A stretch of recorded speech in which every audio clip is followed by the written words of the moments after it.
लोकसभा में स्पीकर की भूमिका को लेके अक्सर सवाल खड़े होते हैं। कई बार आपने देखा होगा कि राहुल जी का माइक बंद हो जाता है। कई बार ये भी विपक्ष के नेता कहते हैं कि उनके भाषणों को एक्सपंज कर दिया जाता है, काट दिया जाता है। और कैमरे का भी फोकस जब सदन में नेता बोल रहे होते हैं तो उनकी तरफ नहीं किया जाता है। इन तमाम मुद्दों पे बात करेंगे। लोकसभा स्पीकर की निष्पक्षता और पक्षपातपूर्ण रवैया क्या होता है, तमाम मुद्दों पर बात करेंगे। हमारे साथ बिहार विधानसभा के स्पीकर आरजेडी के senior leader Uday Narayan Chaudhary sir होंगे। सर, लगातार देखा जा रहा है, आज भी जया बच्चन आरोप लगा रही थी ओम बिरला साहब पर कि आपने एक्सपंज कर दिया उनके भाषणों को। इस तरह की खबरें खूब चलती है। तो क्या होता है, चूंकि आप स्पीकर रहे हैं, क्या भूमिका होती है लोकसभा स्पीकर की? सबसे पहले आपको मैं जानकारी देना चाहता हूं कि हमारे देश में पार्लियामेंट्री सिस्टम को अपनाया गया है, जिसके माध्यम से लोक कल्याणकारी राज्य की कल्पना की गई है भारतीय संविधान में, जो आजादी के बाद हमको लगा। और हमारे यहाँ चेक एंड बैलेंस का सिद्धांत है। चेक एंड बैलेंस का मतलब है जुडिशियरी, कार्यपालिका,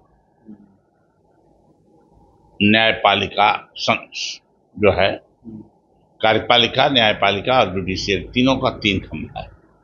और कार्यपालिका को नियंत्रित करता है लोकसभा, संसद। Yes sir.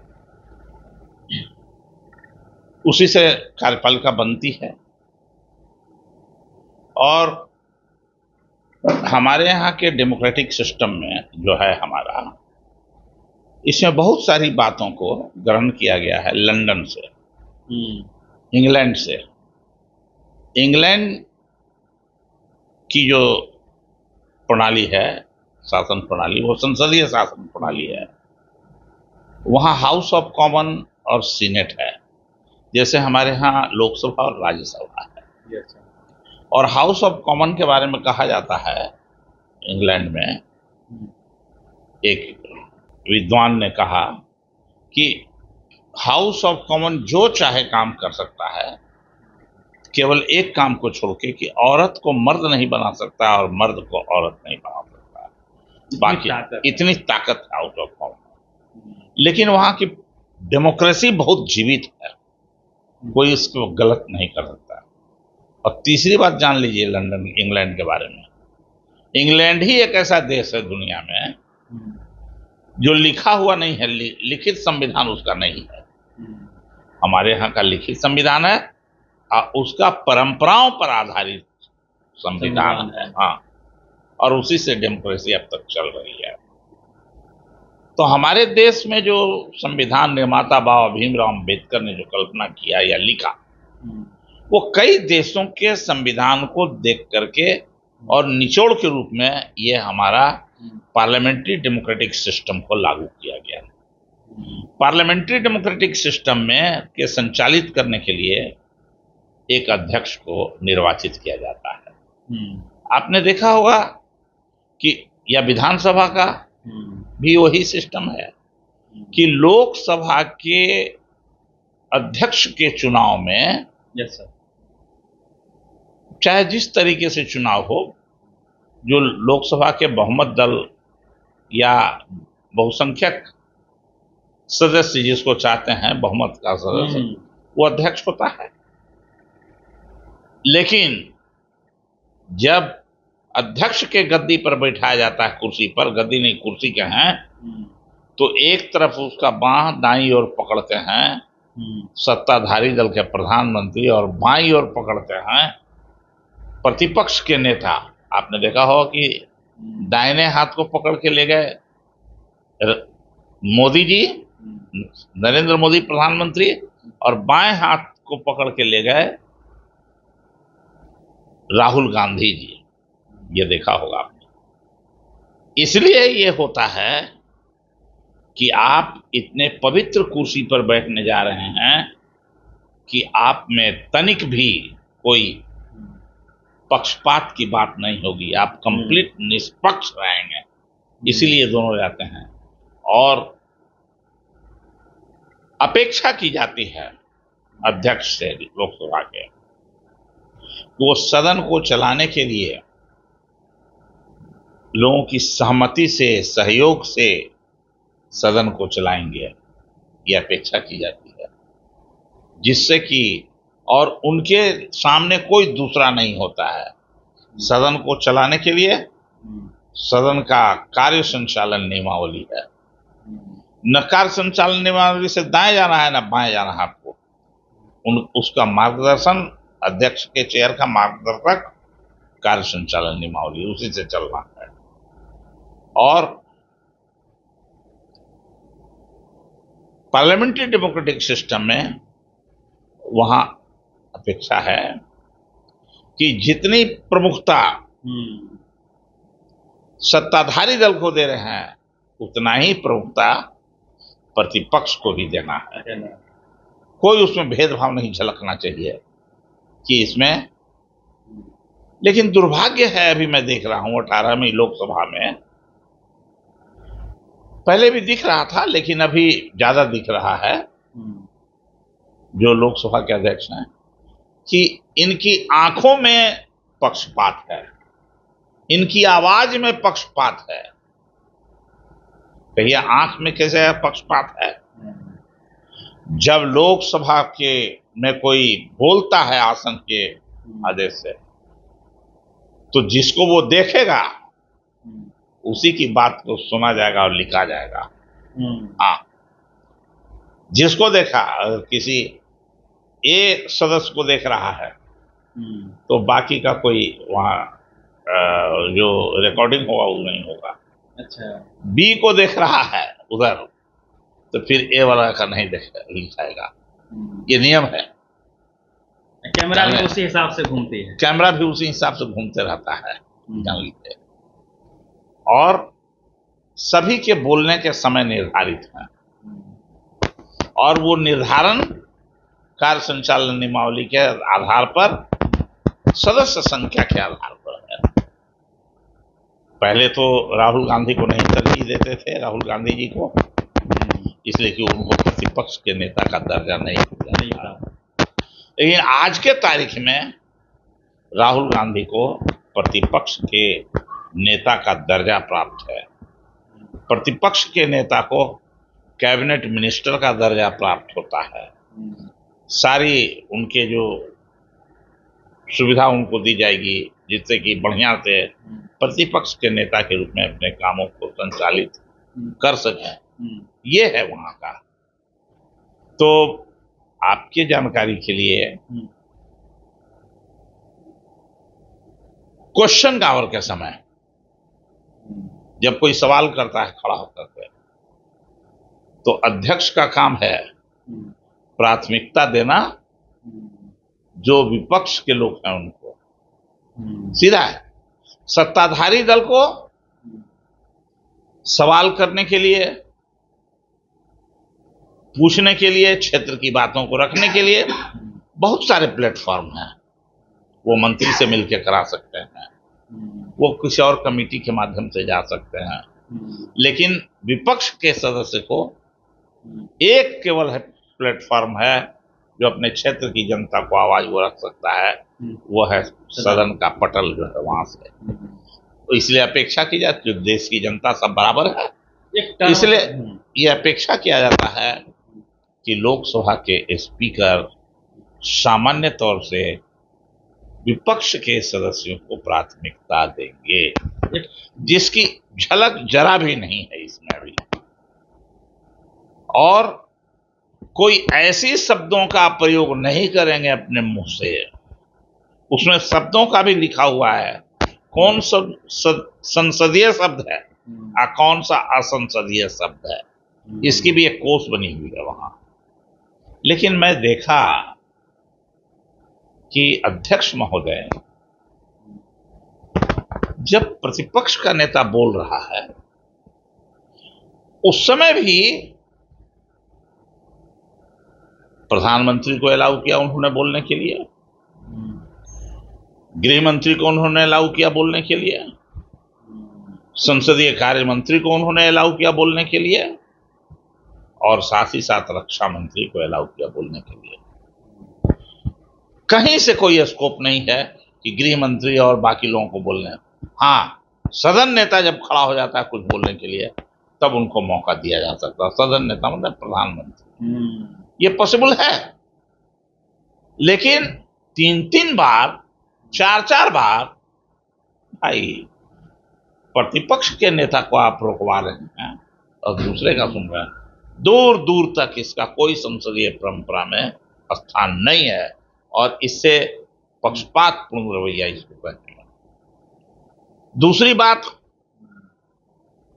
कि जब प्रतिपक्ष का नेता बोल रहा है या माननीय सदस्य लोग कुछ बोल रहे हैं तो मैंने देखा पिछली बार माननीय लोकसभा के स्पीकर साहब को कि वो डांट रहे हैं, आंख दिखा रहे हैं लोगों को, ऊंची आवाजें बोल रहे हैं।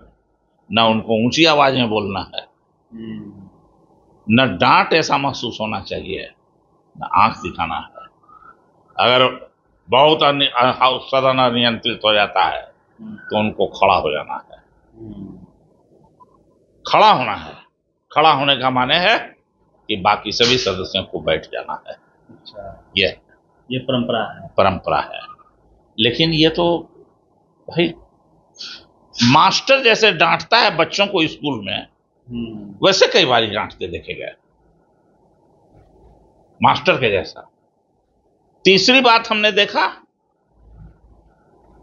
कि भाई बार बार प्रतिपक्ष के नेता का ही स्पीकर क्यों बंद हो रहा है, माइक क्यों बंद हो रहा है, ये बहुत गंभीर विषय है। और किसी का नहीं, केवल जो प्रतिपक्ष के नेता हैं उन्हीं का माइक बंद। प्रधानमंत्री का पूरे टेन्योर में 10 साल बार से कई बार बंद हुआ है उनका माइक? एक बार भी बंद हुआ है 1 मिनट के लिए? क्या एक बार भी 1 मिनट के लिए नहीं बंद हुआ है। माइक बंद करने वाला मतलब कहाँ पर रहता है? खुद बंद करते हैं? नहीं, खुद नहीं बंद। माइक बंद करने के लिए ऊपर रहता है आदमी जो देख रहा है इनको। अच्छा, इशारा से? कोई इशारा, वो केवल ऊपर देख देंगे तो बंद हो जाएगा। अच्छा, यही बात समझ में। वो देख देंगे तो बंद हो जाएगा। सब उनके हाथ में सिस्टम है। टेक्निकल प्रॉब्लम है, होता है कि कोई टेक्निकल प्रॉब्लम नहीं है। अगर टेक्निकल प्रॉब्लम है तो ये लोकसभा के स्पीकर का फेलियर है। कितनी बार वो इस तरह की गड़बड़ी हुई और कितने कर्मचारियों को डिसमिस किया या सस्पेंड किया, उसको हटाया गया उसके पद से, जिसने प्रतिपक्ष के नेता का माइक बंद किया। ये बहुत ही आपत्तिजनक ये विषय है संसदीय प्रणाली में। चौथी बात मैं आपको बताना चाहता हूं, भाई आप उसके स्पंज कर देते हैं उसके भाषण को। ये सबसे बड़ा शिकायत है, बहुत बड़ी शिकायत है। लोकतंत्र की हत्या है वो। अगर आप प्रतिपक्ष के नेता का भाषण स्पंज नहीं होना है। हाँ, अगर कोई असंसदीय शब्द का प्रयोग है तो उसको आप हटाइए, शब्द को हटाइए। और जो भाषण दिया है उसने, हटाने के बाद और हटाने के पहले दोनों भाषण को माननीय सदस्य को भेजना भी है पढ़ने के लिए कि मैंने ये हटा दिया है, ये है।